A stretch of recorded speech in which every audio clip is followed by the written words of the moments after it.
Ya, sejumlah daerah banyak yang menyebut dirinya sebagai smart city. Tapi apakah ini hanya sekedar branding atau memang daerahnya memang sudah siap secerdas itu untuk warganya? Nah, sejak tahun 2017, Kementerian Kominfo menggulirkan program 100 Kota Smart City. Dan setelah itu, setiap tahunnya Kominfo itu selalu melakukan penilaian untuk melihat seberapa jauh atau seberapa siap kota-kota ini untuk menuju smart city. Nah, di tahun 2022 kemarin hasil dari penilaian Kementerian Kominfo sudah keluar dan hasilnya itu Kota Bandung menempati posisi teratas dengan skor 3,88. Tapi mungkin banyak yang bertanya, apa Bandung memang sudah se-smart city itu? Nah, kita akan membahasnya di Debadami kali ini, Bandung Diskusi dan Monitoring Inovasi, langsung bersama narasumber yang terpercaya. Siapa lagi kalau bukan Bapak Wali Kota Bandung, Bapak Yana Mulyana. Hatur nuhun Bapak. Assalamualaikum, sampurasun. Waalaikumsalam warahmatullahi wabarakatuh. Rampes. Ya. Dan yang kedua, kita juga punya narasumber, yaitu asesor dari Kementerian Kominfo yang akan membahas kenapa sih Bandung bisa dapat skor tinggi atau penilaian sangat baik seperti itu. Kita akan ngobrol bersama dengan asesor dari Kementerian Kominfo, ada Bapak Listio Dwi Harsono, atau dipanggilnya Pak Soni ya, Pak Soni.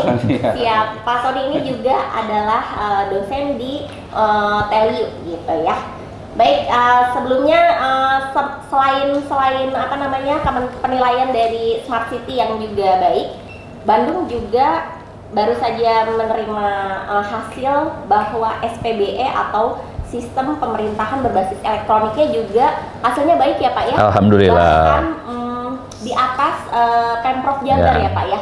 Nah, selamat Pak, diapresiasi. Cuma mungkin boleh ini Pak diceritain perjalanan Kota Bandung sampai akhirnya membangun Smart City ini seperti apa Pak?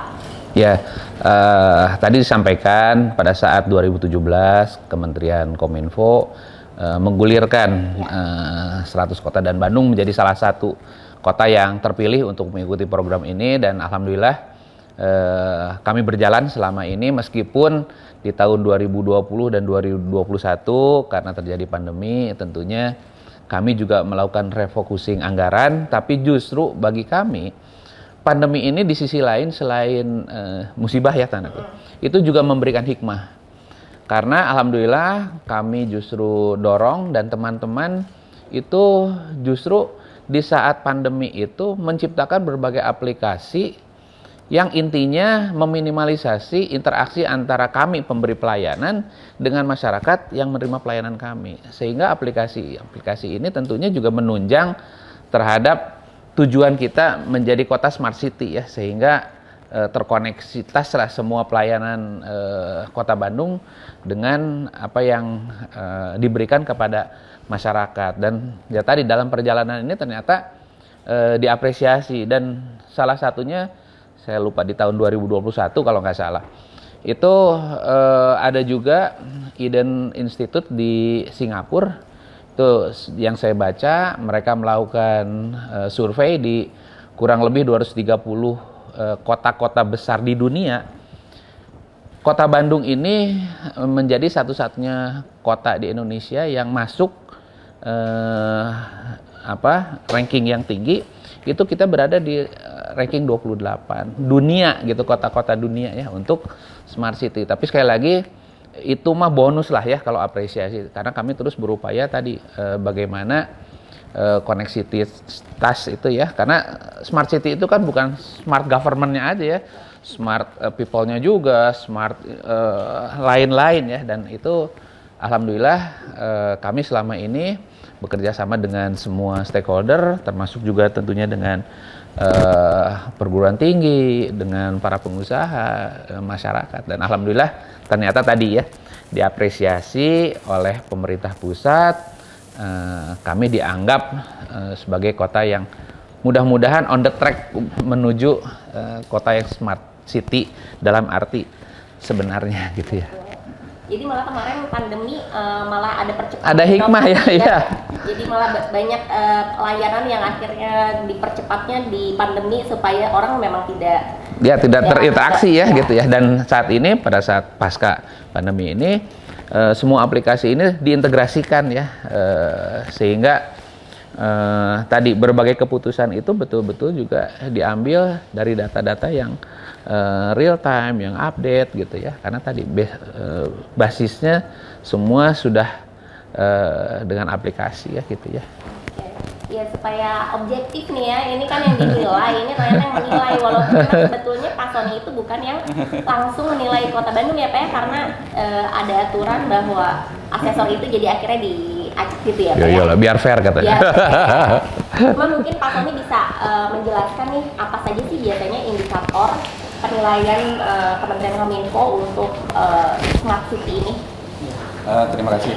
Jadi sebetulnya kriteria ya kenapa sebuah kota itu dibilang smart itu banyak faktor yang harus dilihat ya.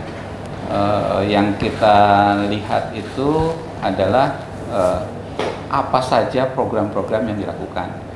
Program itu tidak hanya program yang bisa banyak yang itu, tapi justru yang memberi impact.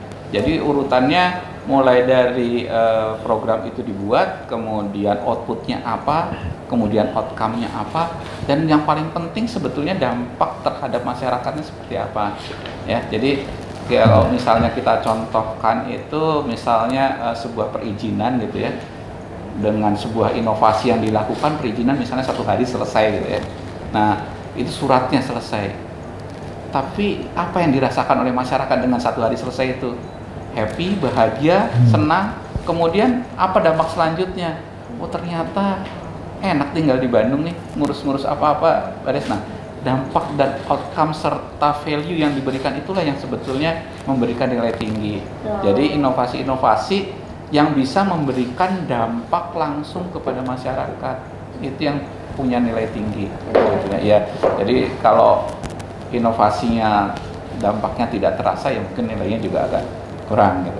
Ini alhamdulillah Kota Bandung ternyata dampaknya dirasakan cukup baik dari masyarakat. Tadi kan kalau nggak salah ya itu ada 6 indikator ya Pak ya. Ada smart living, smart governance, smart ekonomi dan lain-lain. Ya, itu kalau misalnya Bandung bisa mungkin kalau Bapak lihat gitu ya, itu yang capaiannya mungkin memang terlihat apa ya, mendominasi gitu ya, yang terlihat kuat gitu di sisi mana ya Pak? Sebetulnya dalam penilaian itu kita lihat semuanya ya, semua aspek itu kita lihat, terutama inovasi-inovasi yang dimasukkan dalam quick win itu apa saja, itu dilihat semuanya.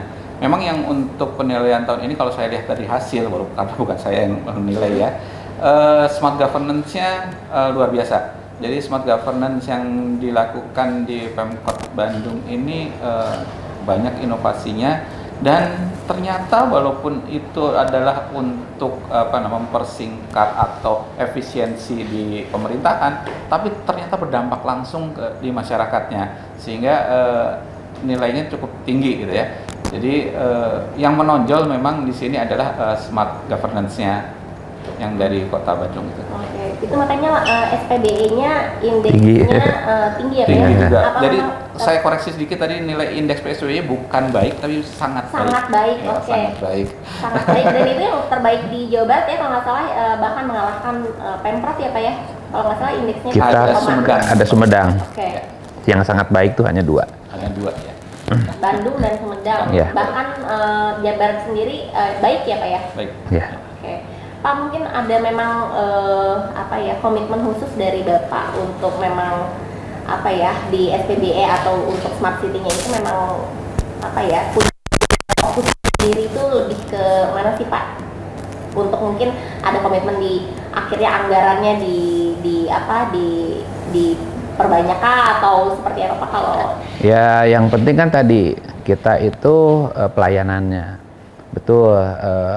Apa yang aplikasi atau apapun ikhtiar kami ini ujungnya bagaimana kami memberikan pelayanan yang transparan, yang akuntabel, yang murah, yang cepat gitu ya, yang tentunya berdampak kepada masyarakat. Dan kalau soal anggaran itu kan memang tersebar di semua OPD ya, karena misalkan ada di Dukcapil gitu ya, itu kalau nggak salah ada aplikasi salaman, selesai semua dalam genggaman. Jadi dengan di HP dia mau ngurus KTP, kartu keluarga, akte meninggal atau apa tuh selesai gitu ya. Terus banyak lagi di perizinan juga, kemudian untuk pemakaman ada, semua tersebar. Dan tadi intinya mempersingkat dan memudahkan masyarakat. Supaya waktunya jadi terpotong banyak gitu ya. Ya, karena kan gini, kadang-kadang orang itu kan terikat, misalkan dia karyawan, dia punya waktunya Senin sampai Jumat itu kan nggak ada waktu, dia ada Sabtu Minggu. Sementara Sabtu Minggu mungkin ya kantor-kantor pelayanan kami kan tutup. Tapi kalau lewat aplikasi kan 24 jam sehari dia bisa lakukan kapanpun. Malah sekarang itu kan kita cenderung harus sudah paperless gitu ya. Jadi kalau mau dicetak, mangga di rumahnya gitu udah bisa ya. Tapi kalau enggak ya dia bisa di smartphone-nya dia gitu ya. Pak, dari berbagai inovasi berupa aplikasi gitu ya dan lainnya, itu apa sih menurut Bapak aplikasi yang sayang banget nih sosialisasinya akhirnya belum termaksimalkan oleh warga, sementara itu tuh ada loh gitu layanannya, tapi mereka masih akhirnya menempuh cara-cara yang konvensional gitu karena mungkin si warganya sendiri juga belum siap untuk menjadi smart society mungkin ya. Mungkin Bapak ada berapa aplikasi yang ini sayang nih kalau nggak dioptimalkan nih gitu. Ya ada, misalkan soal keterbukaan informasi publik lah misalkan ya. Kan sebetulnya kalau warga mau tahu soal apa sesuatu, itu sebenarnya bisa aja buka di webnya pemerintah Kota Bandung. Nanya soal apa. Kalau itu pasti kita data yang memang itu boleh dan layak dipublish, pasti kita publish. Nggak perlu orang itu harus datang nanya ke dinas ini, Pak, kalau ini teh gimana? Semua ada. Misalkan Pak kalau ngurus izin sesuatu gimana? Misalkan websitenya MPTSP ya yang bagian perizinan itu kan ada semua. Nggak perlu dia harus datang dulu ke sana nanya prosesnya gimana, persyaratannya apa. Nah itu yang mungkin itu tentu kami harus sosialisasikan karena sebetulnya kami itu semua sudah ada gitu ya.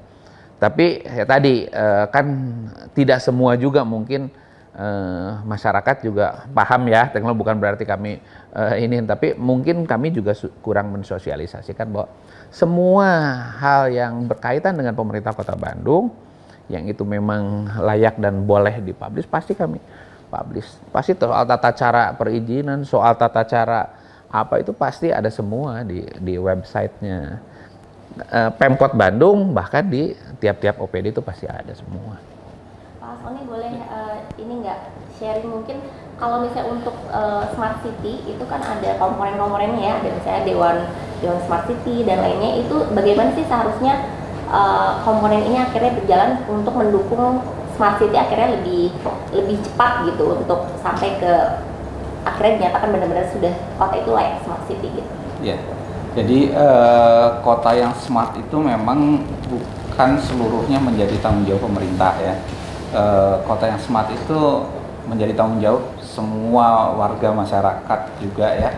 Memang unsur pendorongnya saat ini memang ada di pemerintah.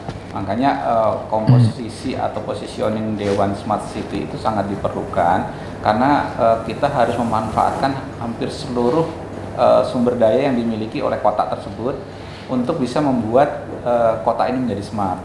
Jadi peranan swasta, peranan akademik, peranan masyarakat itu memang sangat diperlukan, sangat bisa meleverage kota ini untuk menjadi cepat tumbuh menjadi sebuah kota yang smart. Terutama juga di smart society itu adalah komunitas-komunitasnya. Komunitas-komunitas yang ada itu bisa menjadi pendorong-pendorong yang cepat. Seperti tadi misalnya literasi yang kurang, padahal semua perizinan semua itu sudah ada. Mungkin dengan dibantu oleh society ada literasi bisa langsung cepat sampai di masyarakat sehingga masyarakat bisa memanfaatkan secara optimal. Pak, kalau dari Pemkot mungkin apa upaya untuk supaya ini iklim antara Pemkot terus Dewan Smart Society, City-nya itu bisa akhirnya berjalan dan mengakselerasi itu apa aja Pak yang dilakukan Pak? Ya kan tadi kuncinya kan sebenarnya kerjasama Pentahelix tadi ya, jadi semua stakeholder itu terlibat gitu ya, karena kalau ini semua oleh pemerintah ya pemerintah itu kan tidak bisa menyelesaikan masalahnya sendiri, butuh dukungan partisipasi dari berbagai pihak termasuk tadi, dan kami saat ini alhamdulillah ya terbantu Pentahelix Kota Bandung itu luar biasa, perguruan tingginya, pengusahanya, komunitasnya, masyarakatnya itu alhamdulillah lah ya. Meskipun tadi sekali lagi mungkin ada kekurangan kami dalam sosialisasi tadi, literasi, bahwa semua itu sebetulnya sudah ada loh gitu ya, tinggal diakses oleh masyarakat gitu ya. Apa warganya memang belum siap untuk akhirnya berpindah dari yang konvensional menjadi smart, atau memang lebih senangnya ke kelurahan bawa-bawa fotokopian atau gimana Pak? Bukan, karena orang itu baru membutuhkan pada saat dia mau perlu. Jadi pada saat dia tidak perlu, dia tidak mau membaca. Biasanya malas membaca informasi bahwa ini sudah ada. Pada saat dia perlu baru bingung. Ini diperlukan, makanya informasi literasi itu sampai sehingga dia sudah terbenaknya ada gitu, walaupun saat itu belum perlu mengurus misalnya, tapi udah tahu ini caranya bisa dilakukan secara online semuanya. Biasanya kan karena belum perlu cuek gitu ya. Padahal suka dipasang di spanduk, suka pasang ada posternya gitu ya, ada di website, nggak dikunjungin karena belum perlu gitu. Pada saat perlu, nah ini diperlukan juga mungkin sosialisasi yang sampai lebih ke bawah ya, sehingga katakanlah ketua RT kalau bisa jadi jubir gitu ya, jubir aplikasi-aplikasi ini ada loh semua gitu ya, karena itu yang paling dekat dengan masyarakat. Tapi ini menarik nih ya, jadi memang ini jadi masukan juga buat kami, karena misalkan begini, kami untuk soal kebencanaan itu cukup orang inget 112 gitu atau 119. Nah mungkin soal tadi perizinan mungkin sebenarnya kalau dia dia nggak tahu sekarang karena nama dinas kan berubah Pak. Jadi orang taunya misalkan PU, tapi sekarang dinasnya kan udah lain. Dia akses pasti nggak ada gitu ya. Nah, ini jadi masukan tadi. Kita coba nanti mudah-mudahan bisa diintegrasikan semua sehingga orang cukup ingat Pemkot Bandung gitu. Dia cukup buka ini Pemkot Bandung, semua itu ada semua dinas. Nah ini terima kasih ya masukan. Jadi orang cukup mengingat satu website ya gitu ya, nggak perlu kalau dia makam dia harus Cipta Bintar ini, atau pas lagi ada banjir dia ingetnya PU itu sekarang kan Dinas Sumber Daya Air dan Bina Marga, saya juga bingung, DSABM gitu ya, atau dia perlu perizinan DPM, tapi enggak. Ini masukan yang baik, mudah-mudahan nanti itu semua kita bisa integrasikan. Orang berkepentingan dengan pemerintah Kota Bandung baik perizinan atau apapun cukup ingat buka aja website Pemkot Bandung gitu. Terima kasih loh Pak. Jadi saling Iya. Pak, kalau ini kan kalau dilihat dari indikator yang e-governance, ekonomi dan smart governance dan lain-lain, smart governance mungkin udah ternilai sangat baik ya. Itu kalau misalnya yang lain dari kayak misalnya smart livingnya gitu, smart environment gitu, itu adakah terobosan yang disiapkan gitu, mungkin karena mungkin sekarang permasalahan kota ada yang belum terwadahi oleh si smart city ini gitu Pak. Apa yang mungkin selanjutnya ada terobosan apa yang setelah e-government ini? Jadi kan di sisa periode ini kan pemerintah Kota Bandung tuh punya RPJMD 2018-2023. Jadi di sisa 2023 ini kami cukup concern terhadap infrastruktur termasuk lingkungan. Nah mudah-mudahan itu juga menunjang nanti smart city secara keseluruhan ya, sehingga smart environment-nya, smart living-nya itu juga terasa lah gitu ya oleh masyarakat menjadi satu kesatuan tadi Bandung sebagai real smart city gitu ya. Ya mudah-mudahan lah kami terus berikhtiar, tapi tentunya tadi sekali lagi pemerintah nggak bisa lakukan ini sendiri, butuh dukungan dari berbagai pihak. Ngomong-ngomong soal dukungan nih, katanya universitas juga sudah mempersiapkan Pak, tahun ini katanya mau ada prodi khusus smart city ya Pak, boleh cerita sedikit Pak? Jadi Telkom University saat ini akan membuat prodi smart city ya, itu D4. Memang kita fokuskan bahwa kita akan mempersiapkan SDM yang bisa mendukung kotanya gitu ya, entah di kota mana, tapi mereka kita persiapkan bahwa banyak faktor yang bisa dikerjakan untuk bisa mendukung sebuah kota menjadi kota yang smart gitu ya, dan itu ternyata memerlukan pengetahuan khusus sehingga kami perguruan tinggi menganggap perlu adanya prodi khusus untuk smart city tersebut. Ya, kita juga merencanakan juga akan membangun lab smart city-nya juga untuk inovasi penelitian yang mudah-mudahan bisa diimplementasikan dan dimanfaatkan oleh kota-kota nanti. Dan kita juga sebenarnya udah bikin living lab ya, jadi small smart city gitu ya, skala kecil gitu ya. Jadi misalkan di kawasan sekitar ITB, nah itu betul-betul smart city secara keseluruhan ya. Living lab lah gitu ya, jadi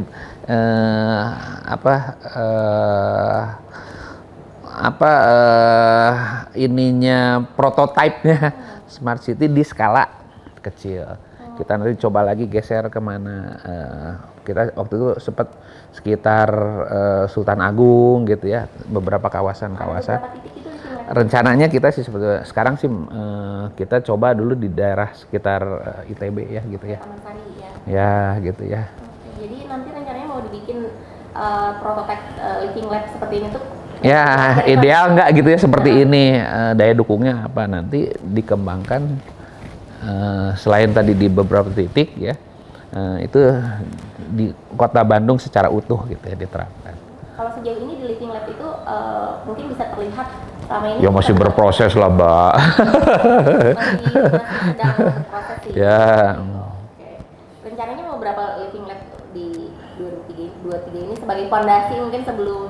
Mudah-mudahan bisa nambah 1 atau 2 lagi lah di tahun ini ya. Karena tadi dari sisi anggaran kan kami terbatas, kami juga bergantung kepada pihak lain juga ya untuk tadi bisa membantu mewujudkan small smart city berupa living lab di beberapa titik. Kalau Pak Yana sendiri mungkin ngelihat sekarang udah menjalani atau membangun smart city ini dalam 4 tahun terakhir gitu ya Pak. Memang kendala atau hambatan yang paling besar untuk akhirnya membangun ini itu apa sih? Yang pertama sih pasti anggaran dulu atau ya. Anggaran dan memang ya masyarakat ya gitu, karena nggak gampang juga ya ngajak masyarakat tadi yang sampaikan Pak. Kalau governmentnya kan tadi kita bisa dorong ya gitu ya, karena tolong dong kerjain gitu ya, kalau enggak TPP-nya dikurangin ya gitu, ada reward punishment ya. Tapi kalau ke masyarakat kita susah, Pak harus apa, Bapak gak gaji saya gitu kan, susah juga gitu. Jadi tapi insya Allah lah, Bandung itu kan unik ya, jadi memang kotanya juga sebetulnya sudah punya potensinya udah cukup besar, jadi tinggal bagaimana kita gerakan bersama-sama ya. Agak lebih mudah lah kelihatannya kita untuk menggerakkan masyarakatnya ya. Tapi tadi dari sisi pemerintahnya kita udah lebih siap dulu gitu ya. Bapak sendiri melihat apa Pak hambatan atau kendala, tantangan lah gitu? Tantangannya karena Bandung ini semakin lama semakin rame ya, pengunjung semakin banyak ya. Kita perhatikan produksi sampahnya semakin meningkat. Nah ini kalau tidak dikelola suatu saat nanti akan sulit menampungnya gitu ya, sehingga diperlukan sebuah proses mungkin ya, entah memilah dari awal dan pengangkutannya juga sudah memilah. Kadang-kadang kita sudah memilah, pengangkutan tetap menjadi satu, misalnya seperti itu. Nah itu suatu saat nanti kalau tidak dikelola, karena produksinya, kegiatannya makin lama makin banyak. Itu saja sih yang jadi perhatian kita gitu ya, sehingga kita bisa memanage sampah itu menjadi jauh lebih baik. Kalau lihat tapi Bandung sudah on the track Pak, ini sedang menuju smart city-nya itu sudah on the track, atau mungkin apa yang masukan buat Insya Allah sudah ya, masukannya palingan tadi dari sisi pendanaan mungkin mulai bisa melibatkan swasta pendanaan, entah itu dari CSR perusahaan tadi ya, agar bisa ikut mendukung bersama-sama, karena kan kota ini bukan hanya milik Pemda ya, kota ini milik semua makhluk hidup yang ada di kota Bandung ini, sehingga semua harus ikut bertanggung jawab. Jadi alangkah baiknya kalau kita bisa mengkolaborasikan dengan kepentingan-kepentingan yang lain, sehingga tertanggulangi lah kesulitan-kesulitan kalau masalah anggaran misalnya seperti itu. Pak, mungkin ini closing statement Pak, mungkin bisa ajakan atau mungkin ngajak warga dan semua stakeholder di Kota Bandung untuk ikut bersama-sama membangun Bandung menjadi smart city, Pak. Jadi mari kita membangun Bandung dari yang sudah baik saat ini menjadi semakin baik, tidak saja untuk kita tapi tentunya untuk anak cucu kita ke depan, dan mudah-mudahan ini bisa diwujudkan lewat Bandung sebagai smart city yang seutuhnya gitu ya. Ya, kalau gitu. Atur nuwun Pak Yana, Pak Sony untuk berbincang-bincangnya hari ini. Baik, Detiker, sampai jumpa di Debadami Bandung, diskusi dan monitoring inovasi kerjasama Detik Jabar dan juga Dinas Kominfo Kota Bandung. Sampai jumpa. Assalamualaikum warahmatullahi wabarakatuh. Waalaikumsalam warahmatullahi wabarakatuh.